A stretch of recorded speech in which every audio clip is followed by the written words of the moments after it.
ल हुन्छ आज सँगसँगै म्याप बनाऊ है त।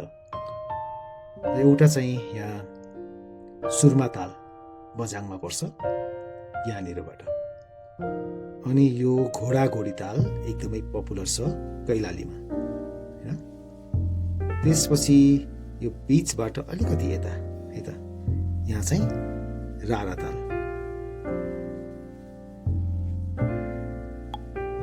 भयो। त्यसपछि ठ्याक्कै यतापट्टि फोक्सुन्डु ताल चाहिँ डोल्पामा।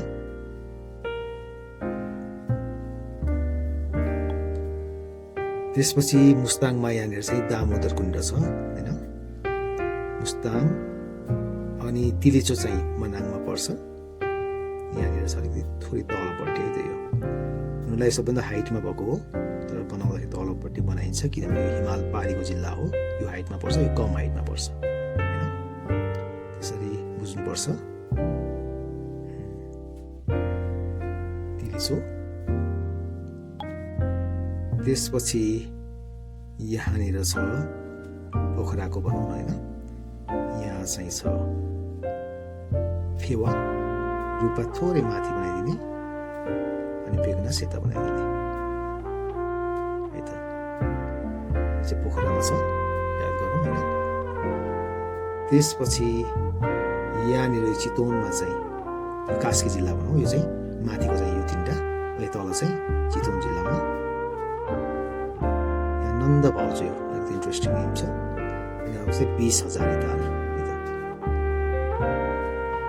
20,000 रुपियाँ पाउने ताल भनेर सम्झाउनु होइन, चितवनमा छ है त।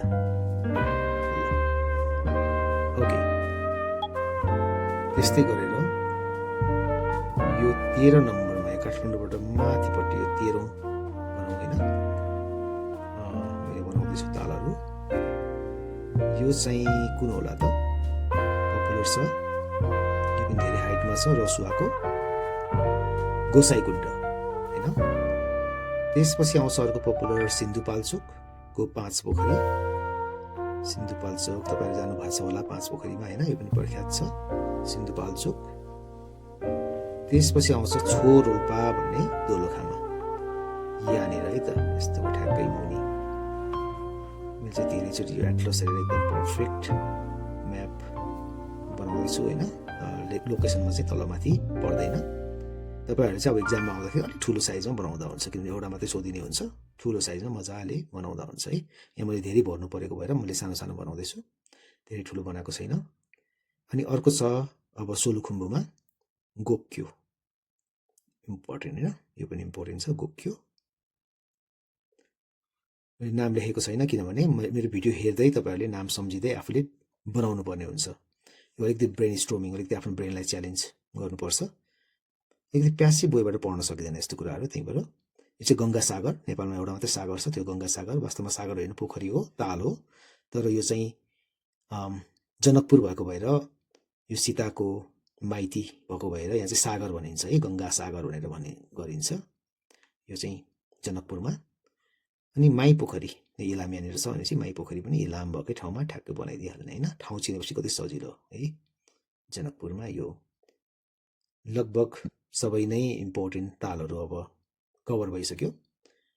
अब फेरि एकचोटि है त, यो के हो अरे, कैलालीको घोडाघोडी। यहाँ घोडाघोडी छ होइन। यहाँ चाहिँ सुर्मा ताल, यो चाहिँ बझाङमा पर्छ।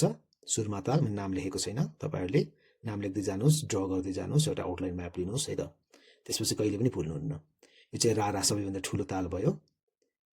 रारा ताल चाहिँ मुगुमा पर्छ भने फोक्सुन्डो ताल चाहिँ डोल्पामा पर्छ। यो चाहिँ दामोदर कुण्ड भयो, मुस्ताङमा पर्छ। यो तिलिचो एकदम हाइटमा पर्ने छ, यो चाहिँ मनाङमा पर्छ। अनि यो फेवा, रूपा, बेगनास भइहाल्यो। यो चाहिँ कास्कीमा पर्छ, कास्कीमा। त्यसपछि यो ताल तपाईँहरूलाई थाहा छ होइन, अलिकति इन्ट्रेस्टिङ छ, नन्द भाउजू होइन। यो चाहिँ चितवनमा पर्छ। त्यस्तै गरी 20,000 पनि चितवनमा पर्छ।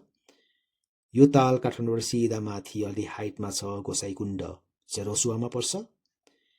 त्यसपछि यो ताल छ 5 पोखरी, यो चाहिँ सिन्धुपाल्चोकमा पर्छ है त, याद गरौँ। अनि छोरोल्पा दोलखामा छ, गोक्यो सोलुखुम्बुमा छ, अनि माई पोखरी इलाममा छ, अनि यो गङ्गासागर जनकपुरमा छ। ल यति भनेपछि तपाईँलाई पक्कै पनि याद छ होला हैन? याद हुनेछ आशा राखौँ। ल थ्याङ्क यू सो मच।